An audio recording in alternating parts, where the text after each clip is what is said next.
Hello दोस्तों, welcome to my channel GK Educot channel में आप सभी का एक बार फिर से स्वागत है। आज का जो हमारा वीडियो रहेगा वो परमाणु भौतिकी को लेकर रहेगा, यानी कि न्यूक्लियर फिजिक्स को लेकर रहेगा। न्यूक्लियर फिजिक्स यानी कि परमाणु भौतिकी जो है आधुनिक भौतिकी का यानी मॉडर्न फिजिक्स का चैप्टर है। इसके बाद हम आज की वीडियो में इलेक्ट्रॉनिक्स फिजिक्स भी पढ़ेंगे। इलेक्ट्रॉनिक फिजिक्स भी आधुनिक भौतिकी का ही चैप्टर है। तो दोस्तों, लास्ट जो हमारा चैप्टर था जिसमें हमने कवर किया था चुंबकत्व यानी कि मैग्नेटिक फील्ड के बारे में, मैग्नेटिज्म के बारे में, मैग्नेटिक लाइंस ऑफ फोर्स के बारे में, उनके साथ साथ मैग्नेटिक सब्सटेंसेस क्या होते हैं, जैसे कि हमने पढ़ा था प्रतिचुंबकीय पदार्थ, अनुचुंबकीय पदार्थ, लो चुंबकीय पदार्थ यानी कि diamagnetic substances, paramagnetic substances and ferromagnetic substances, Curie, temperature, भूचुंबकत्व, ये सब हमने लास्ट वीडियो में कवर किया था। उसका लिंक मैंने डिस्क्रिप्शन में दे दिया है, आप वहाँ जाकर देख सकते हैं। दोस्तों, ये मेरे फिजिक्स सीरीज का 20वां वीडियो है। इससे पहले मैं 19 वीडियो बना चुका हूँ, जिसकी प्लेलिस्ट आपको मेरे यूट्यूब चैनल पर मिल जाएगी। इसके अलावा मैं भारतीय अर्थव्यवस्था की सीरीज भी पूरी कर चुका हूँ, उसकी प्लेलिस्ट भी आपको मेरे यूट्यूब चैनल जीके एजुकेट में मिल जाएगी। दोस्तों, मेरा ये चैनल है जीके एजुकेशन को लेकर बनाया गया है। मेरी वीडियो में खास बात ये रहेगी कि आप इसमें जो है आपको हर टॉपिक की हर लाइन को कवर किया जाएगा, हर लाइन को आपको प्रॉपर समझाया जाएगा, ताकि आपको किसी भी तरह का कोई डाउट ना रहे। फिर भी कुछ डाउट रहता है आपको तो आप कमेंट भी कर सकते हैं। तो दोस्तों, आज का हमारा चैप्टर परमाणु भौतिकी शुरू करते हैं।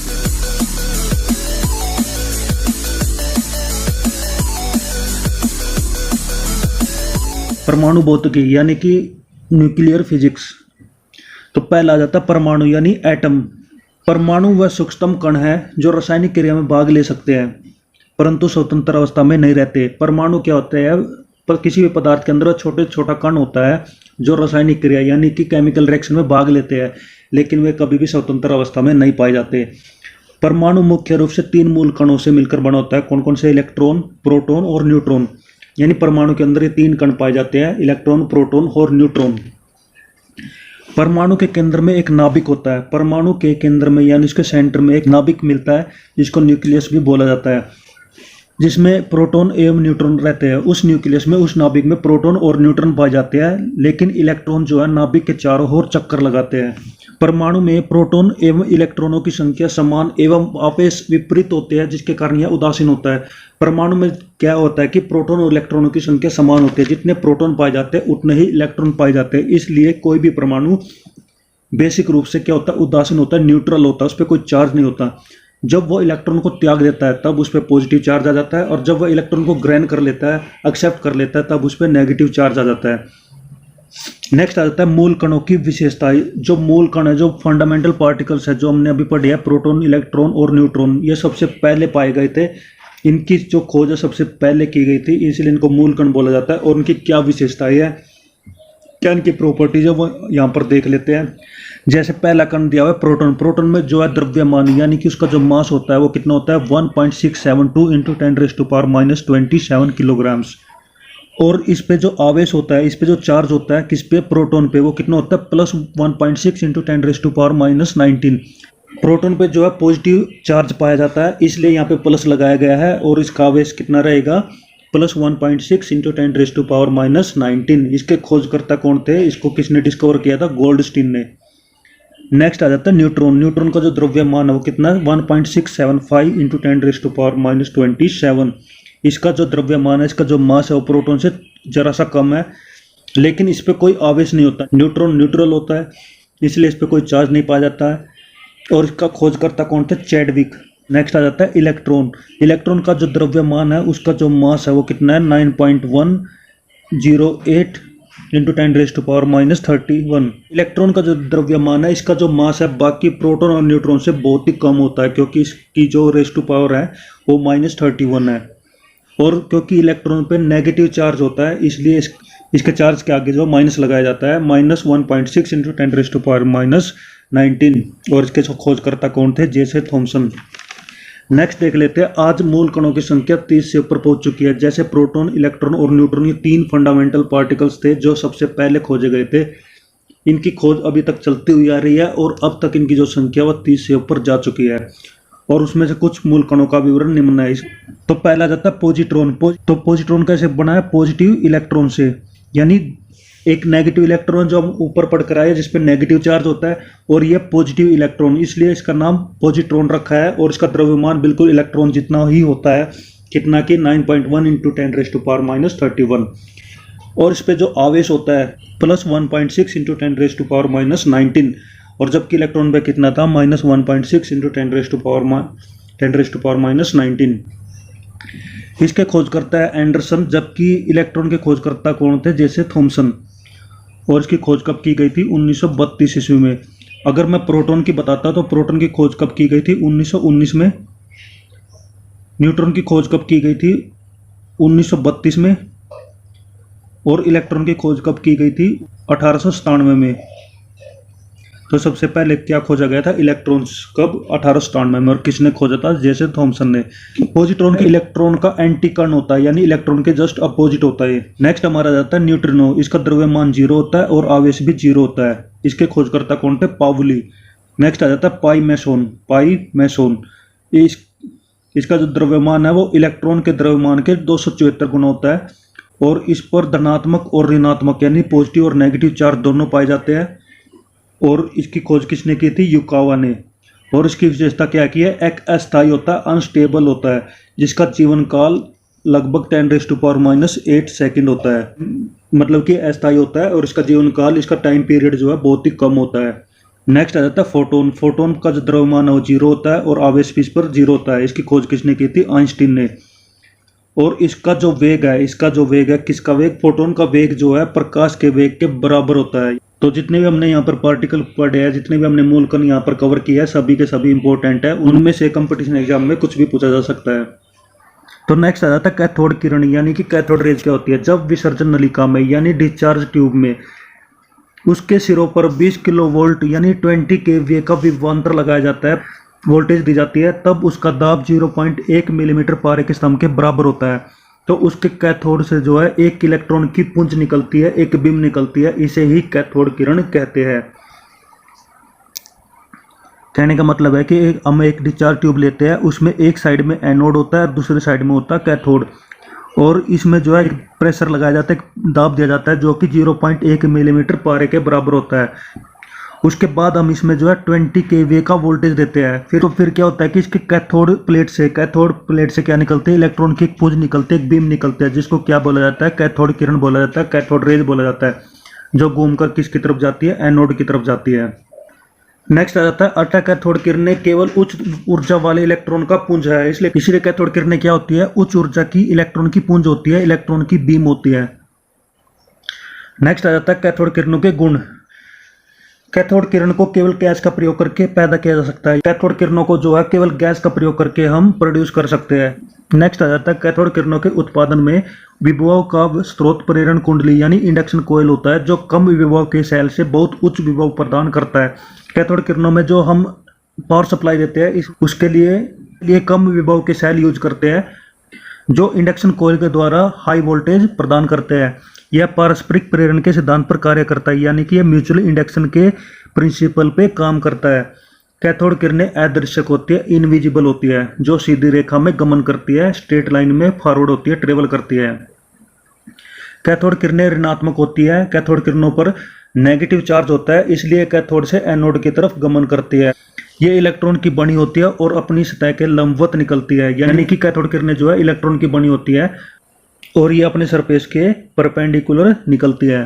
कैथोड किरणों का वेग प्रकाश के वेग का 1/10 गुना होता है, यानी कैथोड किरणों का जो स्पीड होती है, वेलोसिटी होती है, वो कितनी होती है, प्रकाश के वेग का 1/10 होती है। प्रकाश का वेग कितना होता है, 3 लाख किलोमीटर पर सेकंड होता है, तो इनका वेग कितना होगा, लगभग 30,000 किलोमीटर पर सेकंड। नेक्स्ट आ जाता है यह किरण विद्युत एवं चुंबकीय क्षेत्र में विक्षेपित हो जाती है। अगर कैथोड किरणों को हम इलेक्ट्रोमैग्नेटिक फील्ड में लेकर जाते हैं तो ये अपने पाथ से डाइवर्ट हो जाती है। यह गैसों को आयनीकृत कर देती है एवं धातु पर ऊष्मीय प्रभाव दिखलाती है।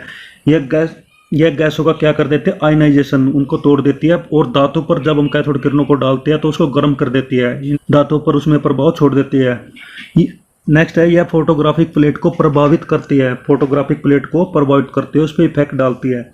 इसकी वेदन क्षमता कम होती है, इसकी जो पेनिट्रेटिंग पावर है वो बहुत ही कम होती है। यह पतली धातु की चादर से पार कर जाते हैं। यदि हम धातु की पतली चादर लेते हैं तो उसको तो ये आर पार कर जाती है, लेकिन मोटी मोटी धातु की चादर को ये पार नहीं कर पाती। कैथोड किरणें जब विद्युतीय क्षेत्र से होकर लंबवत गुजरती है तो इसका रास्ता परवलयाकार यानी पैराबोलिक होता है। जब इलेक्ट्रिक फील्ड से होकर यह गुजरती है तो इसका रास्ता कैसे होता है? परवलयाकार यानी कि पैराबोलिक। नेक्स्ट आ जाता है कि जब कैथोड किरणें किसी उच्च परमाणु क्रमांक वाली धातु जैसे टंगस्टन पर गिरती है तो यह एक्स किरणें उत्पन्न करती है। यदि कैथोड किरणों को हम हाई एटॉमिक नंबर की धातु पर गिराते हैं तो तब क्या होता है? इसमें एक्स किरणें उत्सर्जित होती है। दूसरी आ जाती है धनात्मक किरणें यानी पॉजिटिव और कैनाल रेज भी इनको बोल दिया जाता है। इसमें क्या होता है कि विसर्जन नलिका में यदि छिद्र युक्त कैथोड प्रयुक्त किया जाए तो इनमें से निकलने वाली किरणें कैथोड किरणों के ठीक विपरीत दिशा में विक्षेपित हो जाती है और एनोड की ओर कुछ किरणें निकलती हैं। तो ये एनोड से निकलने वाली किरणें धन आवेशित किरणें हैं और इनका पता 1886 ईस्वी में गोल्डस्टीन ने लगाया था। जैसे हमने कैथोड रे में देखा था कि उसमें हम विसर्जन नलिका लेते हैं जिसमें एक साइड में एनोड और एक साइड में कैथोड की प्लेट होती है। ठीक उसी प्रकार इसमें भी एक साइड में एनोड और दूसरी साइड में कैथोड की प्लेट लेंगे, लेकिन इसमें जो हम कैथोड की प्लेट लेंगे उसमें एक छिद्र होगा, उसमें एक होल होगा। और जब इसमें हम वोल्टेज देते हैं, जब इसमें 20 किलो वोल्ट की हम वोल्टेज देंगे तो इसमें जो है कुछ किरणें एनोड की तरफ से निकलेगी, एनोड प्लेट की तरफ से निकलती है। उन किरणों को, उन किरण पुंज को क्या बोलते हैं? धनात्मक किरणें यानी कि कैनाल रेज बोलते हैं। और इसका सबसे पहले पता किसने लगाया था? गोल्डस्टीन ने। और कब? 1886 ईस्वी में। और नेक्स्ट आ जाता है धनात्मक किरणों के गुण। ये किरणें धन आवेशित होती है, धन आवेशित यानी इन पे पॉजिटिव चार्ज होता है। ये प्रतिदीप्ति तथा स्फुरदीप्ति उत्पन्न करती है, यानी कि ये चमक पैदा करती है। ये विद्युत और चुंबकीय क्षेत्र में विक्षेपित हो जाती है और कैथोड रेज की तरह ये भी क्या हो जाती है? इलेक्ट्रोमैग्नेटिक फील्ड में डाइवर्ट हो जाती है। इन दोनों किरणों के गुण जो है बिल्कुल मिलते जुलते आपको मिलेंगे। इसके बाद जो है इलेक्ट्रॉनिक्स स्टार्ट हो गई है। इलेक्ट्रॉनिक फिजिक्स हम पढ़ेंगे। इलेक्ट्रॉनिक्स क्या होता है? इलेक्ट्रॉनिक्स फिजिक्स की वो ब्रांच है जो इलेक्ट्रॉन्स के मूवमेंट को कंट्रोल करती है, कंट्रोल करना सिखाती है। किसी भी सर्किट में, किसी भी परिपथ में इलेक्ट्रॉनिक्स करंट का फ्लो करते हैं तो उसको इलेक्ट्रॉनिक फिजिक्स के द्वारा जो है कंट्रोल किया जाता है। तो पहला आ जाता है अर्धचालक यानी सेमीकंडक्टर। इसकी प्रतिरोधकता या चालकता धातु तथा विद्युत रोधी पदार्थों के बीच की होती है। सेमीकंडक्टर क्या होते हैं? सेमीकंडक्टर कम चालक होते हैं। इनकी प्रतिरोधकता मतलब कि इनका जो रेजिस्टेंस है और चालकता है मतलब इनकी जो कंडक्टिविटी है, रेजिस्टेंस और कंडक्टिविटी कंडक्टर और इंसुलेटर के बीच की होती है। नेक्स्ट यहाँ पर बताया गया है कि अर्धचालक की प्रतिरोधकता एवं चालकता यानी अर्धचालक की सेमीकंडक्टर की रेजिस्टिविटी कितनी होती है और कंडक्टिविटी कितनी होती है। रेजिस्टिविटी को हम रो के द्वारा दर्शाते हैं और कंडक्टिविटी को हम सिग्मा के द्वारा दर्शाते हैं। तो इसकी रेजिस्टिविटी कितनी है? इसकी रेजिस्टिविटी है 10⁻⁻5 से लेकर 10⁻6 ओम मीटर तक। और इसकी कंडक्टिविटी की अगर बात करते हैं तो वो कहाँ से कहाँ तक है? 10⁻5 से लेकर 10⁻6 सीमन पर ओम। नेक्स्ट आ जाता है धातु की प्रतिरोधकता एवं चालकता। अभी हम पढ़ेंगे जो कंडक्टर जो होते हैं, जो मेटल जो होते हैं, उनकी रेजिस्टिविटी कितनी होती है? वो होती है 10⁻2 से लेकर 10⁻8 ओम मीटर तक, यानी इसकी रेजिस्टिविटी जो है इससे कम होती है।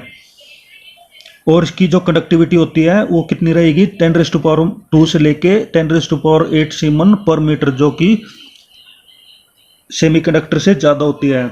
इसके बाद आ जाता है विद्युत रोधी यानी इंसुलेटर की प्रतिरोधकता एवं चालकता, यानी कि इंसुलेटर की जो रेजिस्टिविटी और कंडक्टिविटी कितनी होती है? 10⁻11 से लेकर 10⁻19 ओम मीटर तक इसकी रेजिस्टिविटी होती है। और 10⁻11 से लेकर 10⁻19 तक इसकी क्या होती है? कंडक्टिविटी। और इसकी कंडक्टिविटी जो है सेमीकंडक्टर से कम होती है, लेकिन इसका जो रेजिस्टेंस है वो सेमीकंडक्टर से ज़्यादा होता है। नेक्स्ट आ जाता है तात्विक अर्धचालक। ये क्या होते हैं? एलिमेंट्स में जो पीरियडिक टेबल में जो एलिमेंट्स दिए गए हैं उसमें अर्धचालक कौन से होते हैं? सिलिकॉन और जर्मेनियम। ये दोनों इंपॉर्टेंट है और ज़्यादातर अर्धचालक के रूप में यानी सेमीकंडक्टर के रूप में सिलिकॉन और जर्मेनियम का ही उपयोग किया जाता है। और उसके बाद आ जाता है यौगिक अर्धचालक यानी कंपाउंड सेमीकंडक्टर, जो कि 3 टाइप से आपको मिलेंगे। एक होते हैं अकार्बनिक यानी कि जिनमें कार्बन नहीं पाया जाता, ऐसे यौगिक जिनमें कार्बन का यूज नहीं किया जाता। दूसरा आ जाता है कार्बनिक यानी कि जिसमें कार्बन का यूज किया जाता है।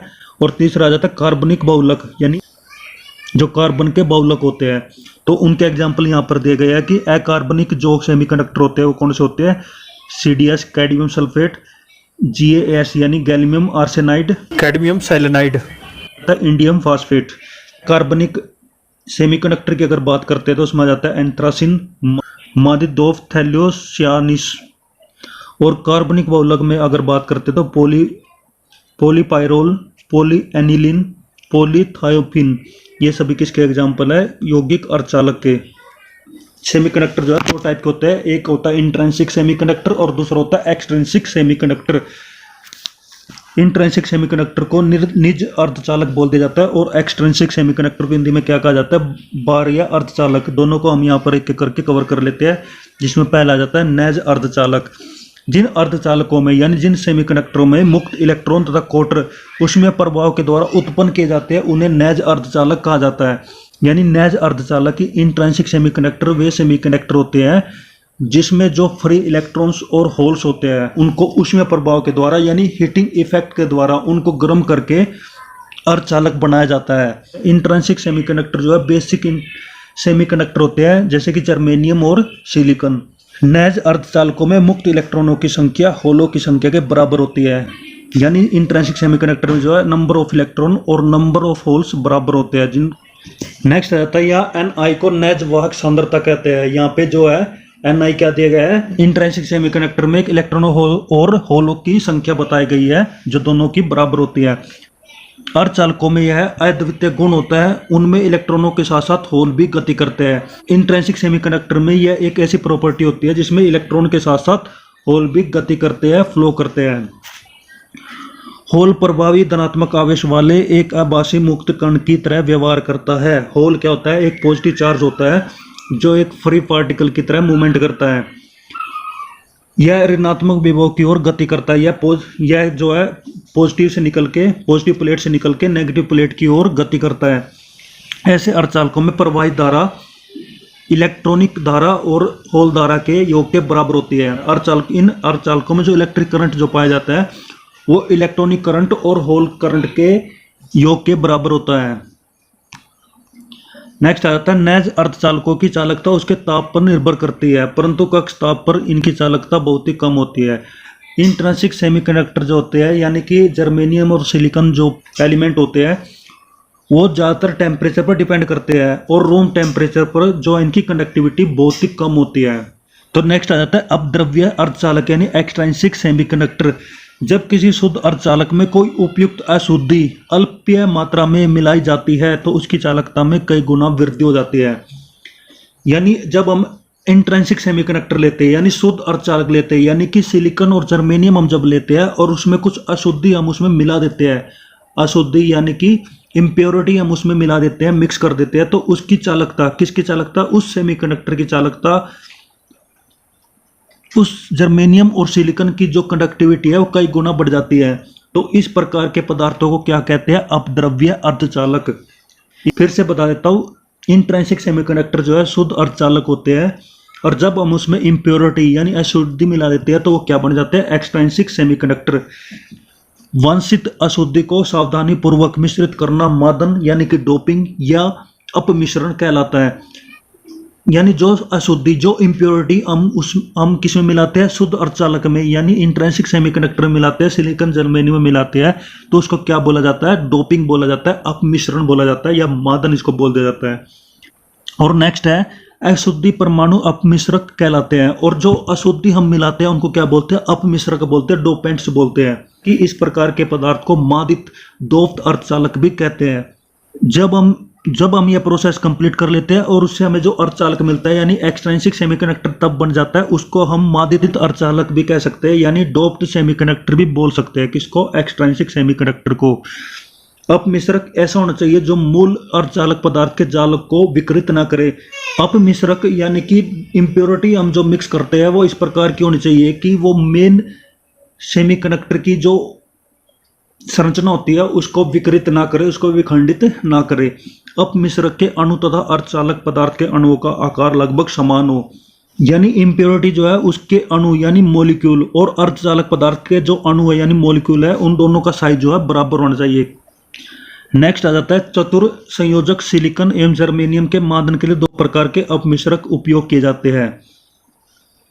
यानी सिलिकॉन और जर्मेनियम जो इंट्रिंसिक सेमीकंडक्टर होते हैं उसको एक्सट्रिंसिक सेमीकंडक्टर बनाने के लिए हम दो प्रकार की इम्प्योरिटी यूज करते हैं।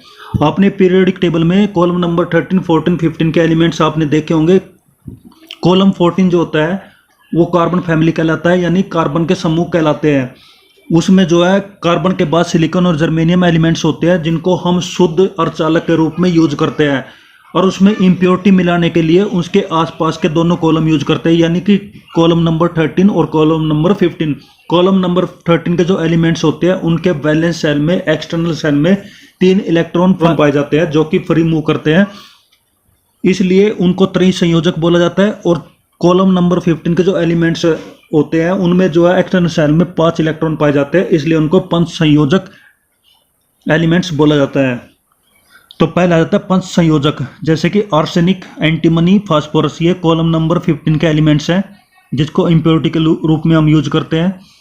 और त्रि संयोजक में कौन सा आता है? इंडियम, बोरोन और एल्यूमिनियम। इनको हम त्रि संयोजक इसलिए बोलते हैं क्योंकि इनके एक्सटर्नल शेल में कितने इलेक्ट्रॉन्स होते हैं? 3, और ये किस टेबल में है? कॉलम नंबर 13 में। तो नेक्स्ट आ जाता है दाता, यानी कि डोनर। डोनर क्या होता है? पंच संयोजी अपद्रव्य दाता कहलाते हैं, डोनर कहलाते हैं। पंच संयोजी कौन से होते हैं? Arsenic, antimony, bismuth. इन ग्राही यानी कि एक्सेप्टर किसको बोला जाता है? त्रिसंयोजी अपद्रव्य को। और उसके बाद है डोपिंग। डोपिंग क्या है? अपद्रव्य मिलाए जाने की प्रक्रिया को डोपिंग कहते हैं। डोपिंग क्या एक प्रोसेस है जिसमें हम क्या मिलाते हैं? इन अपद्रव्यों को। किनको? त्रिसंयोजक और पंच संयोजक अपद्रव्यों को हम किसमें मिलाते हैं? शुद्ध अर्धचालक में। तो दोस्तों आज की वीडियो जो है हम यहीं पर खत्म करते हैं। इसकी नेक्स्ट जो पार्ट है, इसका बचा हुआ जो पार्ट है हम नेक्स्ट वीडियो में कवर करेंगे। तो दोस्तों आज की वीडियो में अगर आपको कुछ भी डाउट है, किसी भी तरह का आपको कोई क्वेश्चन करना है, आप कमेंट करके पूछ सकते हैं। अगर आपको ये वीडियो अच्छी लगी, आपके समझ में आई है, तो आप इस वीडियो को लाइक करें, अपने दोस्तों के साथ शेयर करें और इस चैनल को सब्सक्राइब कर ले, ताकि आपको इस तरह की जो वीडियो मैं लेकर आता रहूँगा नोटिफिकेशन आपको मिलता रहे। तो दोस्तों अच्छे से पढ़ाई करिए, खुश रहिए, मुस्कुराते रहिए। बेस्ट ऑफ लक सभी को। जय हिंद, जय भारत, वंदे मातरम।